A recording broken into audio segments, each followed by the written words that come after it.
बहुत साल पहले की बात है। कुछ सैनिक एक लकड़ी का गट्ठा उठाने की कोशिश कर रहे थे।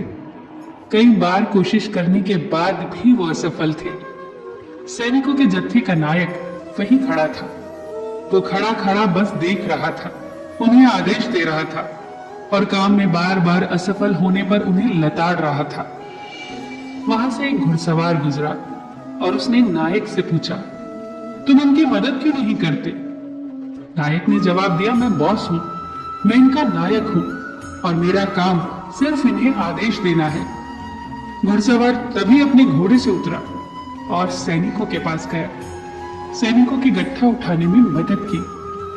शायद उस गट्ठे को उठाने में एक ही हाथ की जरूरत थी, जो हाथ उस नायक ने नहीं दिया, उस घुड़सवार ने दिया, क्योंकि नायक तो सिर्फ आदेश दे रहा था। क्या वो वाकई नायक कहलाने के लायक था? क्या नायक ऐसे ही होते हैं? सोचने वाली बात है। दूसरी तरफ था वो घुड़सवार, जिसने 1 मिनट की भी देरी नहीं की सैनिकों की सहायता करने में। घुड़सवार चुपचाप घोड़े पर सवार होकर उस नायक के पास गया और बोला, अगली बार जब तुम्हारे आदमियों को सहायता की जरूरत पड़े तो तुम अपने नायक को बुला लेना। ये कहकर वो घुड़सवार चला गया। जानते हैं वो नायकों का नायक, वो घुड़सवार कौन था? वो कोई और नहीं, जॉर्ज वॉशिंगटन थे। आपका पद यह तय नहीं करता कि आप कितने महान हैं, आपके काम तय करते हैं कि आप कितने महान हैं। चालाकियां सीखना बहुत आसान है, पर आप उन चालाकियों से अपने व्यक्तित्व में कुछ ऐड नहीं कर सकते, कुछ जोड़ नहीं सकते। एक खोखले व्यक्तित्व वाला इंसान ओछा और उथला ही रह जाता है। इंसान के व्यक्तित्व में वजन होना चाहिए, उदार होना, दयालु होना, शिष्टाचारी होना, विनम्र होना, ईमानदार होना। ये है असली जीवन मूल्य जो व्यक्तित्व में वजन पैदा करते हैं। अपने व्यक्तित्व पर काम करिए, फिर आपकी चमक को दुनिया में बिखरने से कोई रोक नहीं सकता। फिर आपके लिए बजी तालियों की गूंज दूर तक सुनाई देगी।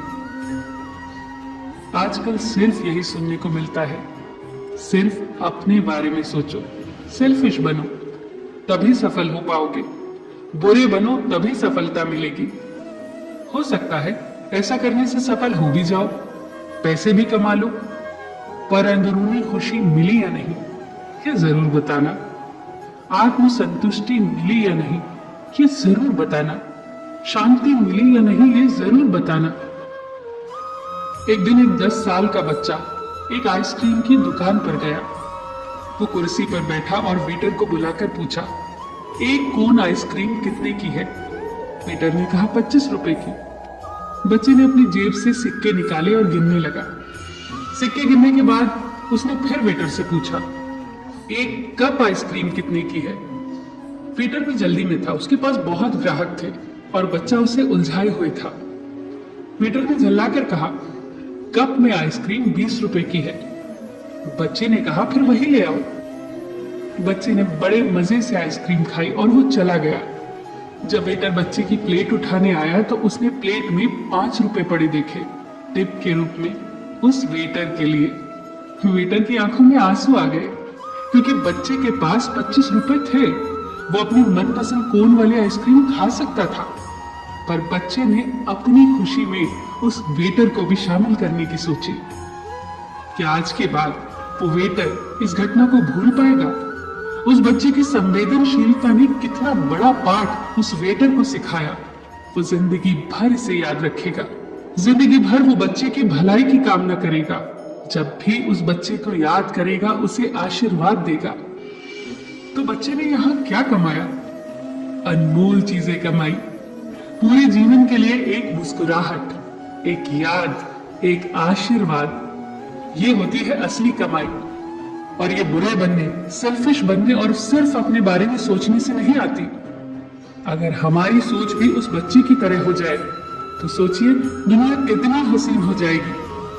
अपनी खुशी के साथ साथ सबकी खुशी के बारे में सोचने से ही असली खुशी आती है। एक आदमी को मरने के बाद पूछा गया कि स्वर्ग जाना चाहोगे या नर्क? आदमी ने कहा, फैसला लेने से पहले मुझे दोनों जगह दिखाओ। उस आदमी को पहले नर्क ले जाया गया।